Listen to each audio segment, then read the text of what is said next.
Okay, thank you everybody for coming to today's event, our new Global Market Forecast. I'd like to introduce you to Christian Scherer, Airbus Chief Commercial Officer and Head of Airbus International. There's also Bob Langer, who's Senior Vice President, Business Analysis and Market Forecasts. My name is Justin DeBon. I'll be comparing today and also be taking your Q&As later on. Also in the room is Julie Kitcher, our Head of Communications and Corporate Affairs, up here at the front. So without further ado, I'd like to hand over to Christian to start off proceedings. Thank you. Just a bit of housekeeping. In the event that there is a fire alarm, there are two stairway exits. There's one through this staff door over here. You go down the corridor, and then it's on your right. And it's this, and you go through some double doors, and then there's some stairs, and then a second set of stairs, just where you entered. Instead of turning left when you entered into this room, you turn right, and there's two double doors where there's another set of stairs. So I'll hand over to you now, Christian. Okay, thank you. Thank you very much, Justin. We'll try not to set the house on fire. The opportunity is a rare one. Thank you all very, very much for coming today to exchange on the fundamental phenomena that drive our industry and underpin the growth of this industry.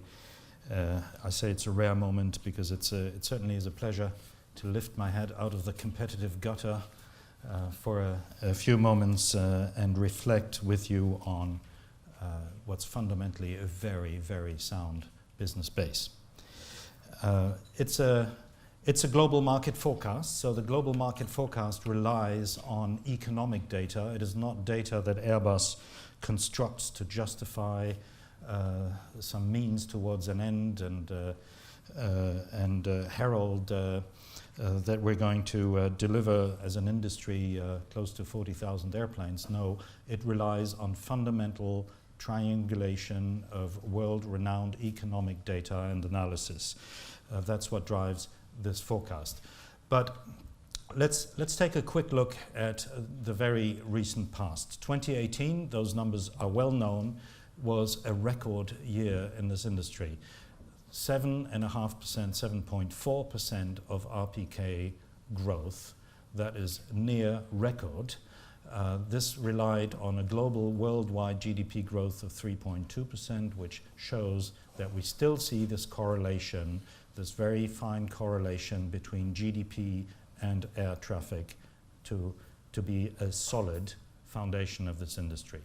280 million passengers were transported in 2018 over 2017. That's as if every inhabitant of the United States took an additional trip. Very, very solid year. 82% load factor, a record, I believe, in this industry. 82% load factor, yielding the 9th consecutive year of industry profitability. When I say industry, of course, I mean air transportation. 2019 looks like the party continues, albeit not exactly at the same pace. We see today, these are largely IATA numbers, these are not Airbus invented numbers. We forecast a 5% RPK growth, still very, very strong, on a slightly reduced GDP growth, 2.7, still 200 million more passengers.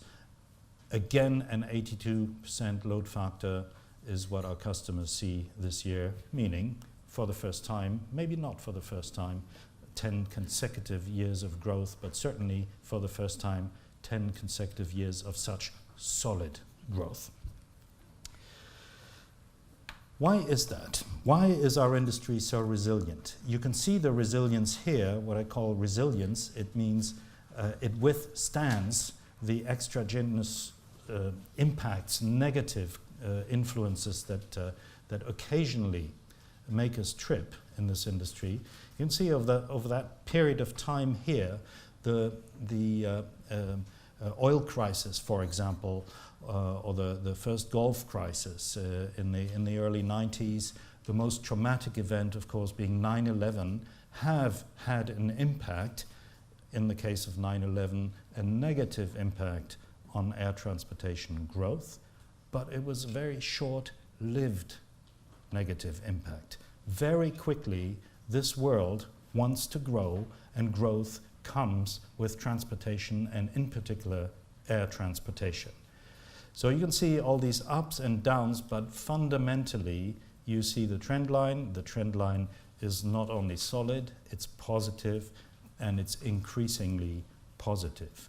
What drives that? Oh, before I leave this point here, look, just symbolically, it might be of interest to some of you. In the last 5 years, the air transportation industry has accumulated almost as much profit as it has since the 1970s altogether. Now, what drives this strength? What drives this underlying solid growth of the air transportation industry? It's really three phenomena. One is the urbanization of populations around the world. You can see here that from 2000, where about 47% of the world population lived in cities, we expect in 2018 this number to be confirmed to be 55% and growing. People live in cities, and cities connect to other cities. The second phenomenon, probably the most significant one because it's a visceral one, it is part of human nature, is the accumulation of wealth. In 2000, less than 1 billion people were qualified as middle class. In 2018, 2.7 billion people qualified as middle class. Now, I'm sure Bob can explain in much better terms than me what we mean by middle class. Middle class is not an absolute number. A middle class in India is a very different purchasing power than a middle class, say, in Australia or in the United States. But the propensity to travel of middle class individuals is greater, obviously, than people with less disposable income. 2.7 billion people in 2018 were qualified as middle class. Those are your typical travelers. And we forecast that by the end of our forecasting period, about 2/3 of the world population can qualify as middle class, therefore traveling population. The third phenomenon that has led to the growth and the basis of growth in this industry is liberalization. You can call it globalization, deregulation. Deregulation has unleashed entrepreneurship. Entrepreneurship has created airlines, with the result of creation of new routes and stimulation of traffic, as we know it here in Europe, largely stimulated by the so-called low-cost carriers, but that phenomenon is true the world over. Look at this chart. Don't look at too many details. The gray areas, the cold colors, represent areas in the world with relatively lower growth of air transportation.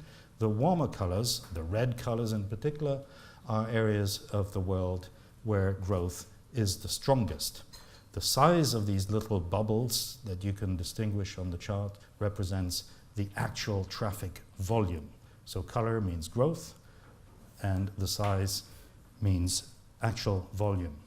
You can see here in 2018 the distribution. Not surprisingly, Western Europe and the United States, or North America generally, are so-called mature markets. A lot of traffic, but relatively more modest growth.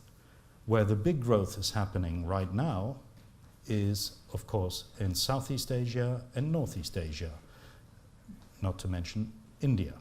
That whole Asian space is where growth is the strongest. Now, as we look forward, look at this development. Not only are the existing mature markets continuing to grow, but the fundamental huge growth is coming from where the demography of the world sits, and that is in Asia, India in particular, and the PRC. So the potential of those economies where the propensity to travel is still relatively low, where the proportion of middle-class travelers is still relatively low, if you unleash that potential, and if you believe that the accession to wealth is a natural phenomenon that will continue with economic growth, you can see that there is a lot of water in the well of this industry, in particular in Asia. Take a look at this to be a little bit more precise. These are the highest growth markets that we forecast. Domestic PRC, domestic China, we see a multiplication of traffic over the 20-year forecasting period by 3.2%. 3.2%. The biggest one actually is in India, which starts from a much lower base, as we all know, but it multiplies by nearly 5 over the planning period that we see here, and then intra-Asian traffic sits right up there with 3.8% growth or multiplication of traffic over the 20 years. The more mature markets, on the other hand, as I mentioned before, domestic United States, transatlantic, North Atlantic between Western Europe and the USA, and intra-Western Europe, you can see continues to grow. We will see traffic multiplied by roughly 1.5, but starting from a very, very much larger base, contributing still a very large proportion of global traffic worldwide. Here's this other phenomenon we called liberalization or deregulation. If you look at the creation of new routes in this industry, the blue portion of the chart represents the creation of new city pairs, opening of new routes. The red ones, not normal phenomenon in a liberalized industry, are closure of routes that are no longer being flown because they were not profitable for the private enterprise that were exploiting them. So the net result, you can see, is a nice upward trend of new route creation around the world, leading to these 700 net new routes that we observed having been created recently. This phenomenon, same thing, will continue as cities want to connect. Actually, you see the emergence of urban centers around airports in many instances, and not the inverse. Here's another very interesting observation, and one that actually influences the numbers that at the end result from our forecast more than negligibly. It is the increased performance or efficiency, productivity of the world fleet. I find this very, very impressive that this industry, air transportation, has managed to, over 20 years, to add 2 hours of utilization per day to the machine tools that they're using, their airplanes. 2 hours is very significant. On average, the industry, and this is not the Airbus fleet or the Boeing fleet, this is the global fleet, the average flight has added 18 more seats. And if you consider that we now have load factors in excess of 80%, that means that the average flight carries 15 or so more passengers than many years ago. That productivity improvement, if you sum it all up, is a 40% productivity improvement enabled not only by airlines becoming more efficient in their booking systems, in their network planning, and their handling of turnaround times, but it's also the result of the higher capability and higher reliability of the machine tools that we deliver to the airlines, namely the airplanes. I will add here that we look at these numbers with the introduction of for example, the Neo family of airplanes has been much, much more reliable than the introduction of previous generation airplanes. So the level of expectation, the level of performance of aircraft, the level of reliability and availability of the asset has increased dramatically. The real point in a forecasting discussion that I'm making here is that this productivity improvement will continue. We foresee to see that continue, meaning that our forecast is actually quite conservative, because our forecast, certainly in previous years, did not take the full extent of these productivity improvements into account. Moving on, I'd like to make the point that our industry, I think, is unparalleled when it comes to its efficiency gains and therefore CO2 emissions with any other transportation sector industry. The solid line here, or the solid dots on this line, are hard data points from which we can derive that we have reduced in 18 years or so, almost 20 years, our CO2 emissions by 53% on a unit basis. Not on a global basis, I grant you that, but on a unit basis, meaning 100 kilometers passenger or 1 kilometer per passenger, the unit of transporting a passenger today emits 53% less CO2 than it did 20 years ago. When you actually extrapolate that, you can construe that this industry has reduced its CO2 emissions by 80% since the dawn of the jet age. And I challenge anybody to find a better statistic in transportation around the world. Now, that was the past. Those are the basics, the fundamentals. As we transform those and throw them forward, we see a global market forecast, ladies and gentlemen, that yields another 39,210 aircraft over the next 20-year period. This relies on the same 2.8% average GDP growth, which translated in the former forecast to 4.4% traffic growth, because in the last years the actuals actually exceeded our forecast. Naturally, the 4.4%, because it was exceeded in previous years, translates into a slightly lower than 4.4% in the early period of the new forecast. But fundamentally, we see no relevant change in the dynamics of the industry globally and fundamentally. The same is true for freight, same thing.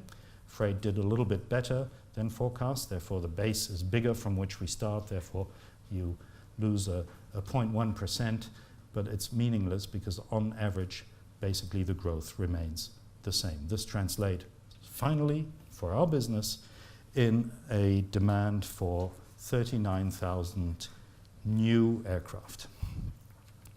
How does that break down? About 2/3 of those 39,000 airplanes will be growth airplanes, and 1/3 will be replacements. You can see the numbers here, 25,000 and 14,000 for replacement, leading to these 39,000 deliveries. The over 20,000 aircraft in the current fleet, of those, about 8,500 will remain in the next 20 years. Subsegment of freighters. It's a relatively small segment, so it is not insignificant, but it's not really rocking the boat either. You can see on the smaller freighters, up to about 40 tons of payloads, typically single aisles, those aircraft have a very, very low utilization, a daily utilization, therefore it's very suitable for used aircraft being converted from passengers to freighters. You can see that Airbus has is a major shareholder in a freighter conversion business, EFW, that converts passenger airplanes to freighters. That's why we're doing that. And on the larger aircraft, medium and large freighters, you can see a requirement for about 800 or so new freighters over a 20-year period. And needless to say, that is something that we are studying, but 800 airplanes over 39,000 is not exactly rocking the boat, as I said. The segmentation back to passenger airplanes and freighters combined, but the segmentation is the following. As we see it, we see about 30,000, little under 30,000 small aircraft. What we call a small aircraft will be typically your single aisle aircraft,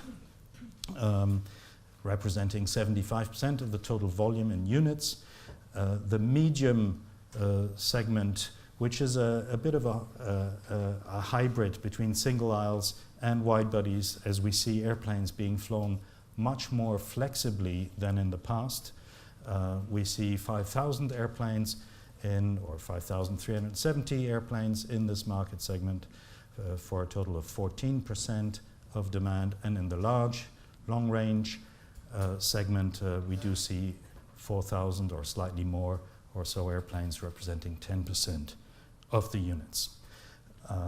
This is a segmentation that we see corresponding to market patterns, but more importantly, it is a segmentation that corresponds to the capability of aircraft. And if you tolerate a little bit of a bragging here from the commercial director of Airbus, I'd like to tell you how we address these market segments. Needless to say, on the small one, the bulk of what feeds this industry, the famous 30,000, we have two modules, the A220, formerly known as the C series, and the reference in this segment today, I think that is beyond argument, the A320 family. We realized that the A220 actually brought a lot of value to this market, and yeah, I do confess that the A220 is offering economics that are better than the 319.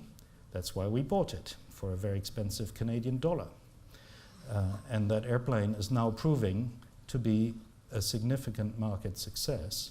It has takeoff. It was a little bit dormant, a sleeper, while it was with Bombardier. I think the Airbus has given it a little bit of an afterburner, and we see very good market penetration of this airplane now in the segment, let's say, from 100 to 150 seats roughly. Above that, the junction is made very nicely with the 6-abreast A320. The 220 is a 5-abreast aircraft, so we move to 6-abreast, single-aisle aircraft, A320, and of course A321, towards which the market is shifting pretty significantly now.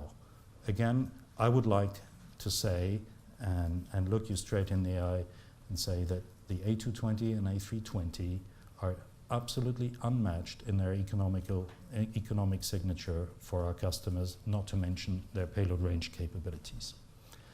So Airbus is pretty solid in that massive 75% of the market demand segment. In the middle segment, 321, XLR, LR, XLR, YLR. The A321 proves to be a very, very flexible airplane. We can now get this airplane to fly in sectors in excess of 8-9 hours or so. The beauty of this one, and this is absolutely unique in this industry, is that the A321 is of course a single-aisle airplane, therefore has the low trip costs that we know the A320 family airplanes to have, a low trip cost. But on these medium ranges, sometimes long ranges, we can now put 240 passengers in an A321, 244 to be precise, giving that airplane the seat costs, the unit costs of a wide-body long-range airplane.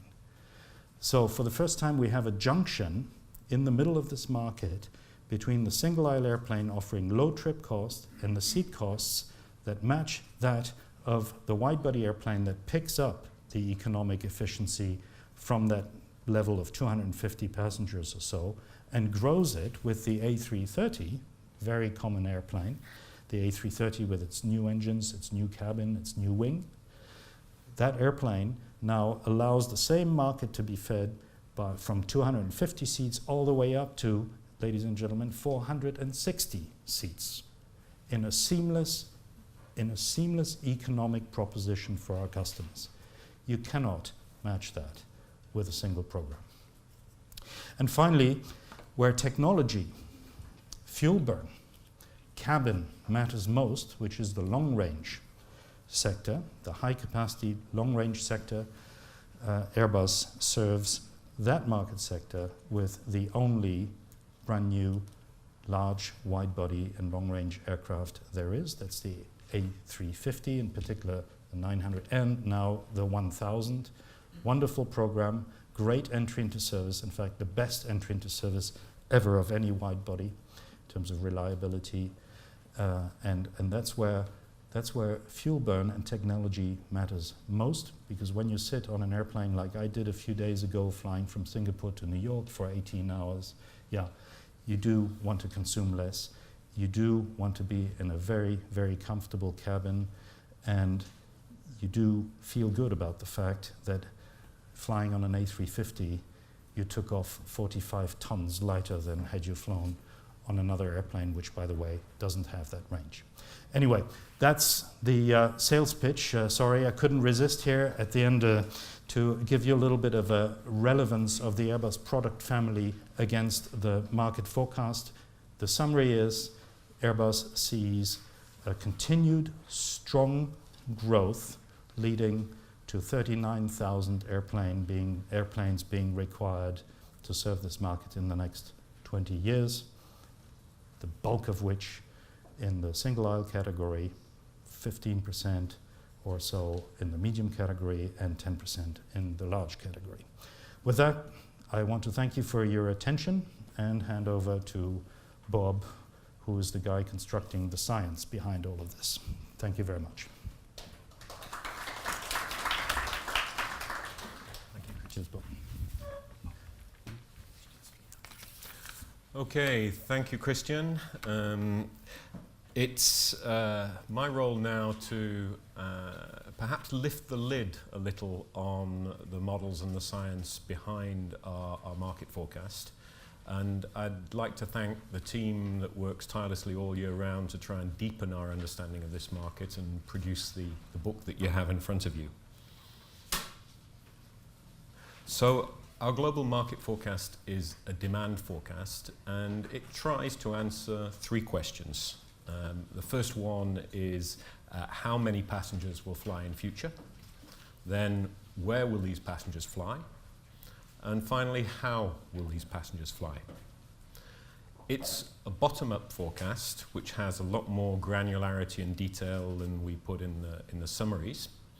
And it's a forecast which analyzes 100 major intercontinental traffic flows in the world, around 3,200 cities, and you'll have seen this year that we do focus on the cities where the people live and not necessarily the countries they live in. In those cities, there are about 3,300 airports. Some have 2 or more airports. And that connects 600,000 city pairs where passengers' origins and destinations are across the world. And we also cover 800 airlines and airline fleets bottom up. When we look at the traffic, there are many variables. We kind of sum it up in GDP, but we don't take a simple multiplier of GDP. We look at where people travel, why they travel, if they're visiting families that have relocated abroad. We look at private consumption, because it's that private consumption that is competing for your spend between air travel and other uses of that money. We look at the urban population, we look at imports and exports for freight, and as we saw, the airline business models and strategy and the liberalization. Giving a little bit more color to what Christian said earlier, we've seen that the urban population has increased from 46% to 55% in the last 20 years, and it will further increase to about 2/3 of the world's population living in urban conurbations, which actually means in the next 20 years another 1.6 billion people. It's not negligible. And we talk about the global middle class. This isn't a social definition of middle class, it's an economist definition. So it's defined by the disposable incomes that families have in a range of $20,000 to $150,000 in purchasing power parity. So this is the threshold at which people can aspire or desire or want to fly and be able to afford to do so. And when we look at the multipliers there, particularly we see large multipliers in the emerging markets. We see that middle class growing in the next 20 years by around 2 billion people. That growth is very much in the emerging markets, and if you look at the detail of that, you'll see the more mature markets like the US and Europe, the multiplier of that is 1, meaning that the middle class is pretty much established. We like to talk about trips per capita because it's something we can track and analyze every year. We can look at that at a country level or a city level. We see that in trips per capita, when we plot that against gross domestic product per capita, we see that the wealthier nations are, the wealthier cities are, the more people travel. And on that scale, those bubbles are proportional to the size of the populations concerned. You'll see mature markets like the US are currently on about an average of 2 trips per capita. China is about 0.4 and India at 0.1. The population of India is going to overtake the population of China in the next few years. And as these populations have more disposable income, they will fly more. They will desire to fly more, and they will fly more. So you can see that in the next 20 years, China will be a long way on the curve to where the US is today. India will be where China is today. Looking at those growth markets and the growth areas in perhaps a slightly different way. If we look at the revenue passenger kilometers last year, that's 8.7 trillion in the world. And if we bridge to the future, we can see, again, the strongest contributors to that traffic increase being domestic China, still domestic USA, domestic India, and the emerging domestic markets in Asia. Then we can see further strong growth flows where you've got another 6 markets that really account for 50% of that growth. And finally, the remainder going to 20 trillion RPKs in 2038. I'd like to come back a little bit more and give a little bit more colour on the networks. The air transport network in the world, air transport is a little like a physical version of the internet, with the cities and the people being the nodes of that network and the air routes being the links that link them. You'll see we noticed that in the last 5 years in particular, there's been an increase in the rate of new route creations. And this increase in rate is coming from the intra-China markets, the Africa-Europe markets, transatlantic as well, short-haul within Europe, and long-haul low-cost carriers creating new routes. So those are the main sources of that route creation in the last couple of years. I mentioned the airlines in our sample. And it surprises many people to see that we study 800 airlines in our sample. Now, clearly, we study them in different levels of detail. You can see in the top 20 airlines in the world, you have the big 3 US carriers, the big 3 European carriers, the big 3 Middle East carriers, the big 3 Chinese carriers. And we work very closely with Christian's teams in our regional and international business units to understand those carriers' views on fleet replacement, on fleet renewal, which direction they're going in, what they're looking to buy to replace which type of aircraft in their existing fleets. And we do a very detailed bottom-up analysis. If we go down to the lower end of that ranking, I used to always try to find a quirky one. Perhaps a less quirky one, Air Greenland. Air Greenland has 8 aircraft. They have 1 A330 and 7 turboprops. We don't go into the level of detail of analysing their fleet that we do for the big ones, but we do include them in our sample. And you can see in there that there's a big mix of full-service carriers, of low-cost carriers, which are not a large number of airlines, but they're big and fast-growing, and a spread of the installed seats, where we see today 2/3 of the installed seats are still with what we would call full-service carriers. But that is changing. Business models are evolving. If we look 10 years ago, this little stack bar shows the types of business models we were seeing in different regions. The dark blue, you can see already the emergence of the low-cost carriers. If you go 10 years before that, there was essentially only Southwest. So it is a very recent phenomenon, but still a strong growth of the low-cost carriers and the business models in different regions, led by Europe, North America, Latin America. Fast forward 10 years, and you can see that the low-cost carrier business model is taking an even greater share in all the regions, but particularly in those strong growing regions.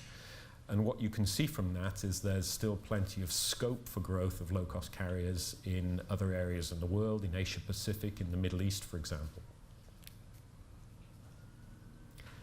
I need to take a couple of minutes to explain this chart for you, because as you can see, it's very detailed and granular.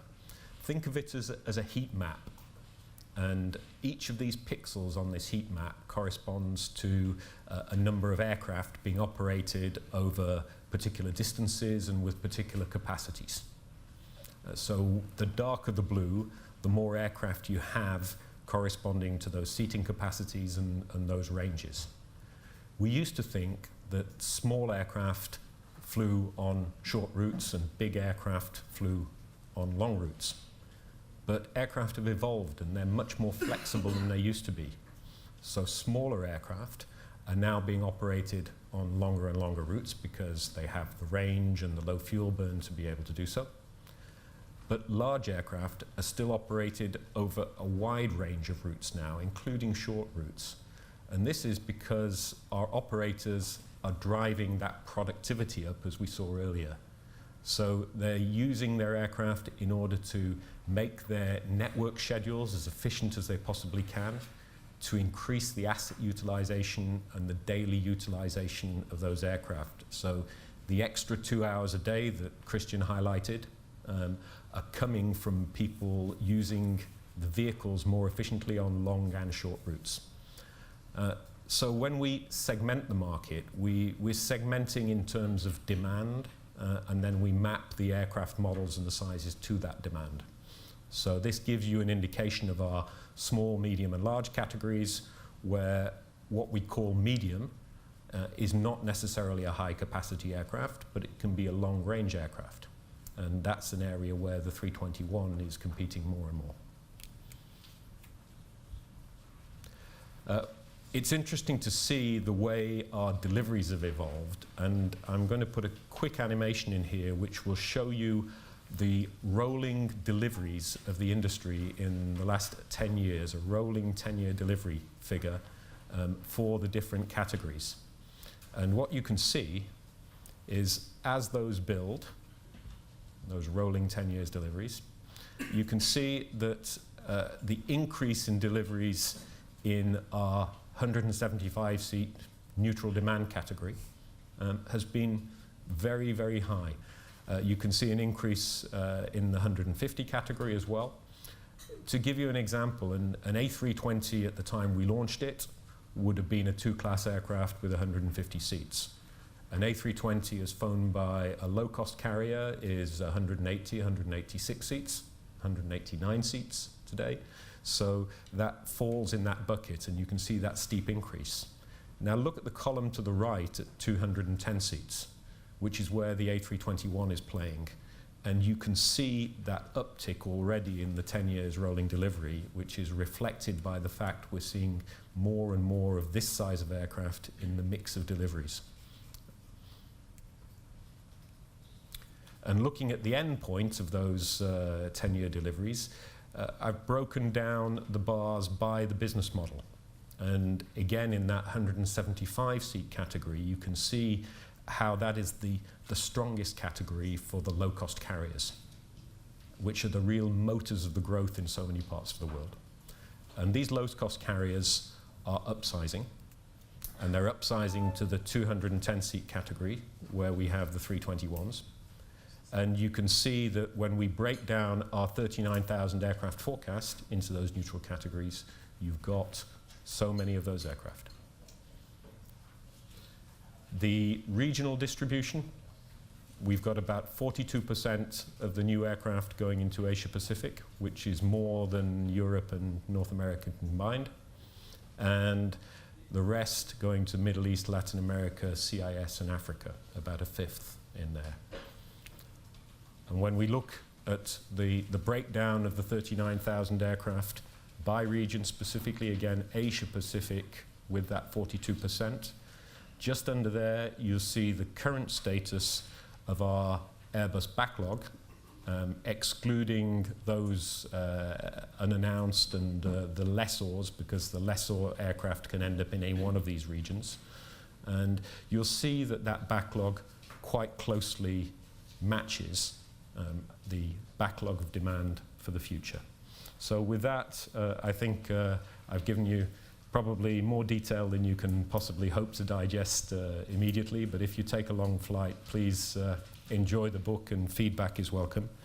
I have one thought to leave you with, hopefully a reasonably uplifting one, because we're in uncertain times, and if you want to correct a misunderstanding, if you want to settle a dispute, if you want to seal a deal, you meet people.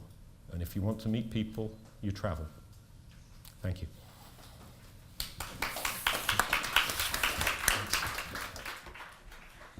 Thank you very much, Christian and Bob. I'd like to open the floor to the Q&As now. One thing you should do is please say your name and the media you're representing. Just like to remind you that you should all have a copy of the book, which you can take home with you. That's got all that might answer some of the questions that you're asking. But since we're here anyway, I'll take the first question. We have 20 minutes of Q&As. Tim. Thank you very much. Tim Heifer from Reuters. Thank you, Christian, Bob. Just three questions. Your medium, just three. Yeah. The medium category, if I'm not mistaken, is lower than it was before, and the large category is up by a lot, and much more than you would imagine if you just included the extra large category, which you seem to have abolished.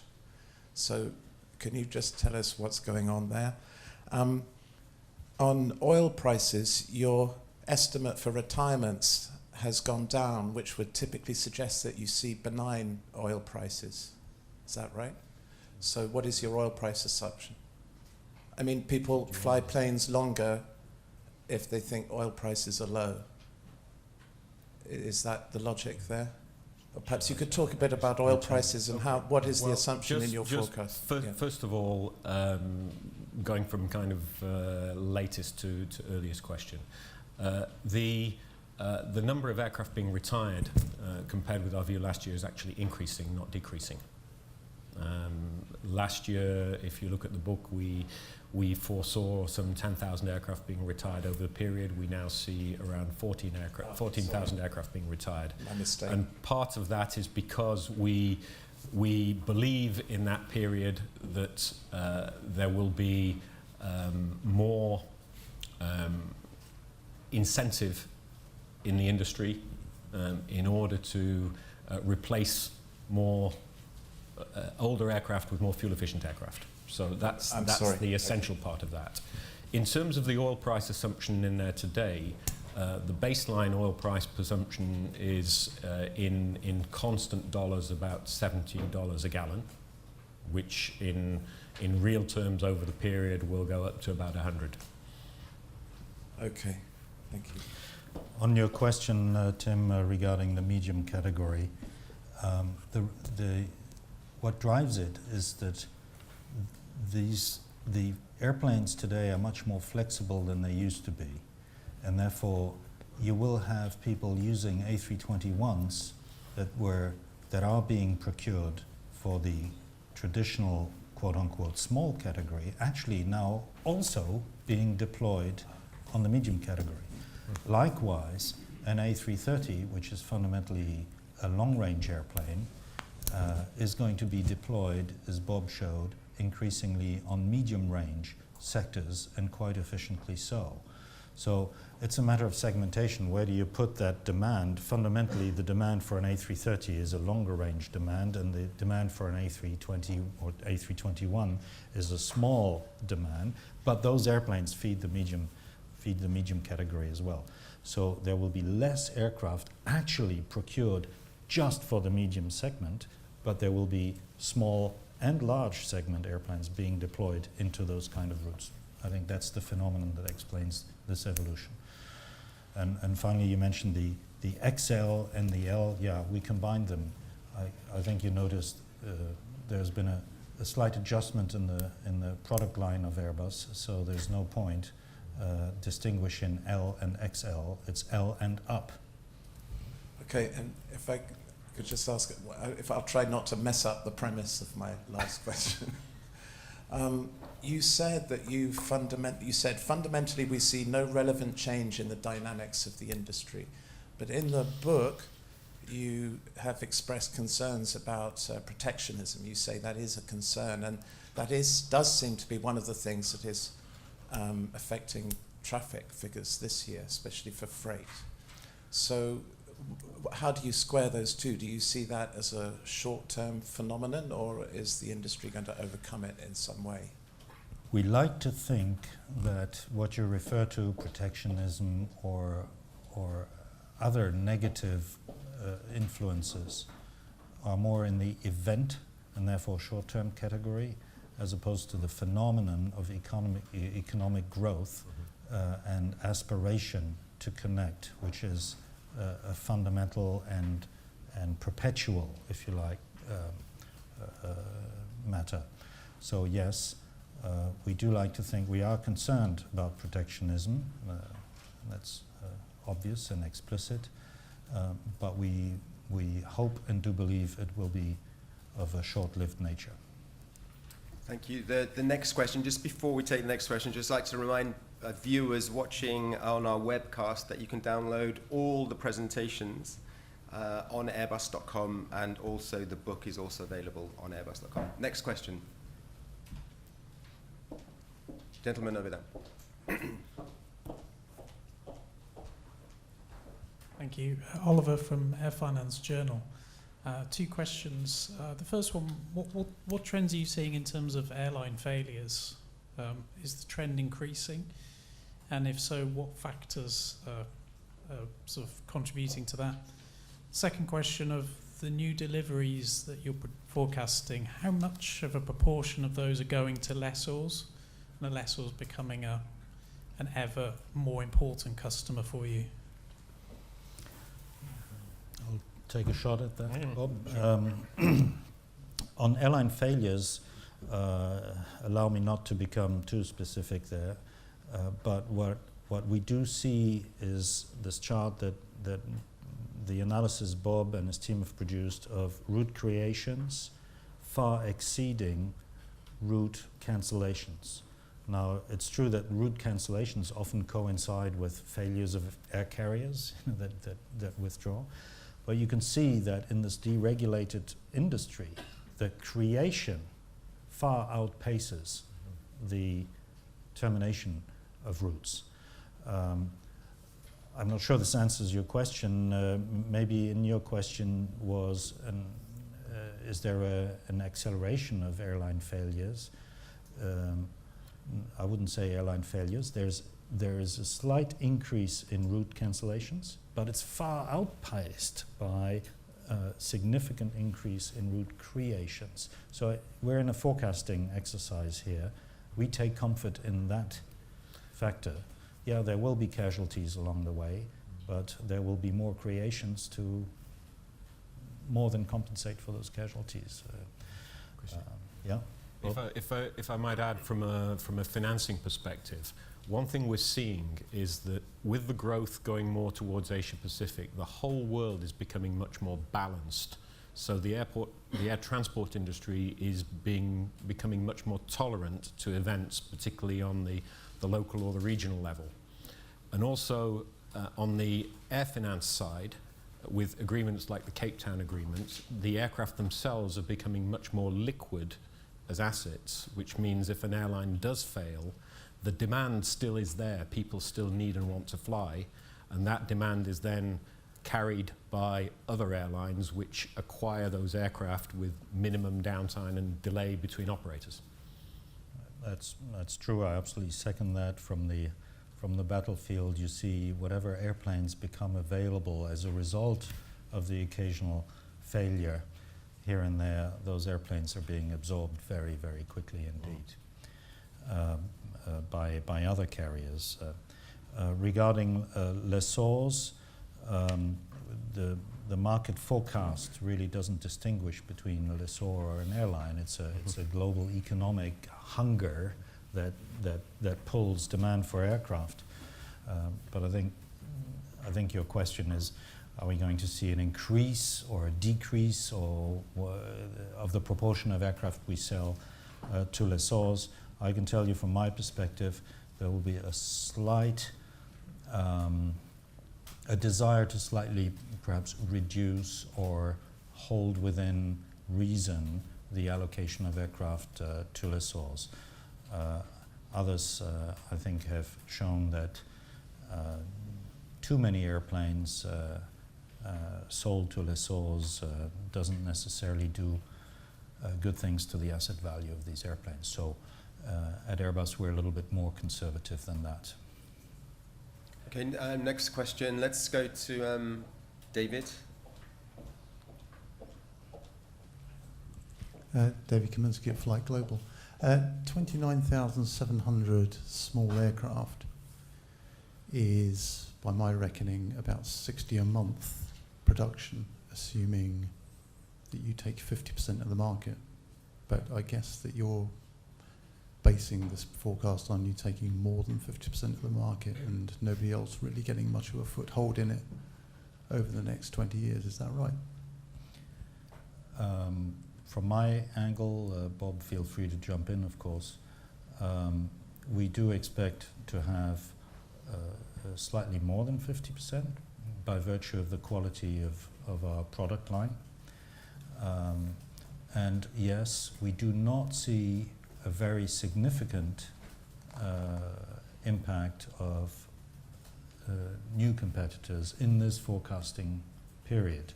I'm happy to go into the reasons for that. This is not complacency or arrogance. It is a well thought out strategic analysis, we like to believe. But yes, we do expect to remain market leaders in the single aisle sector, and we do not believe that new entrants will make a significant mark. They'll make some, but not a significant mark. And next question at the back. Hi, it's Robert Lee from The Times. Two questions, if I may. Do you believe that demand for aircraft with more than, say, 460 seats is dead, never to be revived? And secondly, where do you expect to build your share of the market, a breakdown between the various manufacturing locations where you are? CLA? Okay.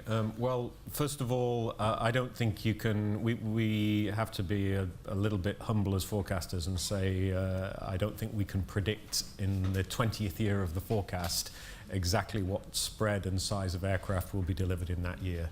Some of the aircraft delivered at the end of that period haven't been launched yet, so that's. I wouldn't say a particular size is dead and gone forever.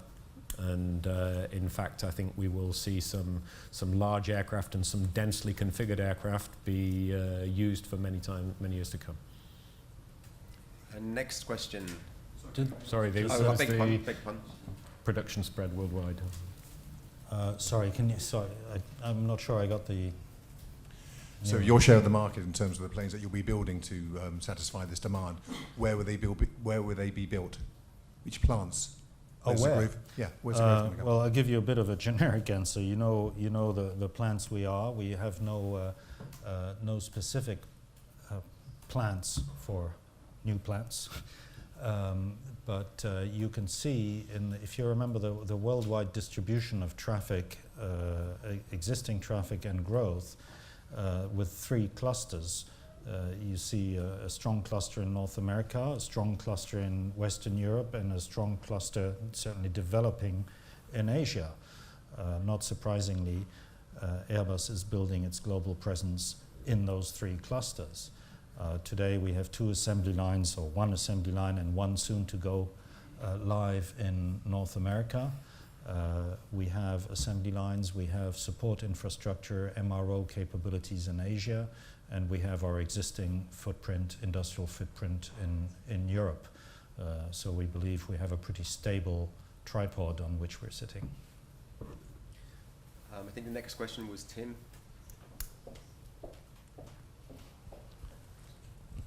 Hi there, Tim Robinson, Aerospace Magazine. Are you concerned that the growing flight shaming movement could put a dent in your market forecasts, especially in Europe, or is it just a drop in the ocean compared to growing middle class in Asia Pacific? Thanks. Well, I'll take a deep breath and tell you no. When it's not a concern, we rather see it fundamentally as an opportunity. Again, I want to modestly say that Airbus sees itself as having been a champion introducing innovations, bringing global emissions generated by air transportation down, and being a stimulus in that constant thrive for lowering fuel burn and therefore emissions. We don't intend to change that culture, and if you extrapolate flight shame and other forces, if you extrapolate that, it brings you quickly to the realization that this industry is on a path to decarbonize, and Airbus intends to be a leader in this trend. So what might strike some as a disruption or an impediment to our industry, we actually see that as an opportunity, and we plan accordingly. The industry, largely driven by Airbus, has subscribed to global emissions reductions control, carbon neutral growth in the period 2020 to 2035, and then halving CO2 emissions by 2015 compared to a base of 2005. This is not talk, this is not communication. These targets are now targets that Airbus uses as anchors to our technology development strategy. We're on a path to decarbonize, but we can't do it alone. Our decarbonization, introducing new technologies, in particular propulsion technologies, liquid fuels, or other forms of decarbonized fuels, must be met by societal efforts to a rendezvous point that is sometime in the future, by allowing the production of sustainable biofuels, for example. Emission trading schemes and taxes are a short-term measure, but they're not the solution to decarbonize. So there needs to be a convergence. We will converge right to left with technology, and the rest of society, we hope, and policy must converge left to right to decarbonize our industry. So, sorry, very ambitious answer to a very simple question, but we view it largely as an opportunity for us to continue to drive the efficiency of this industry. Any more questions? Sid. Yeah, just want to check. So Hold on, Sid. We need the microphone, please.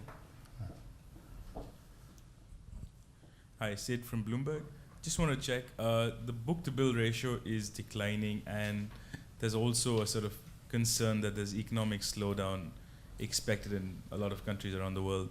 Is that a concern for you, and do you see orders slowing down, and do you see some sort of softness in demand? Is it a concern? No. Is a book-to-bill ratio softening compared with the very, very strong years in the past? Yes. You know, when you exceed for a period of time, then clearly the pendulum swings back. Fundamentally, we're not concerned. Are there some clouds on the horizon? We talked about protectionism.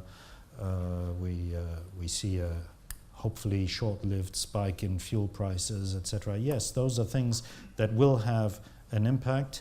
Again, if you have a very, very strong book-to-bill for a few years running, then by definition you're going to have a lower book-to-bill for another few years running, unless you're intoxicated, and that would not be sound business, would it? So, no, fundamentally we're not concerned, and we like to believe, Bob, that the short-term, let's call them darker clouds, that we observe will blow over, and we will continue to benefit from the resilience of this industry.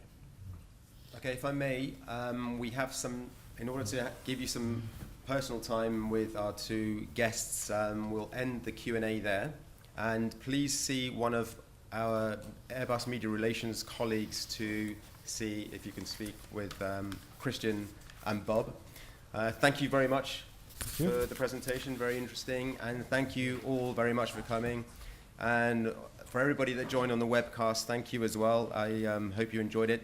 You'll be able to see the webcast on YouTube, so you can do a replay on YouTube if you need some clarification about some of the points that were said.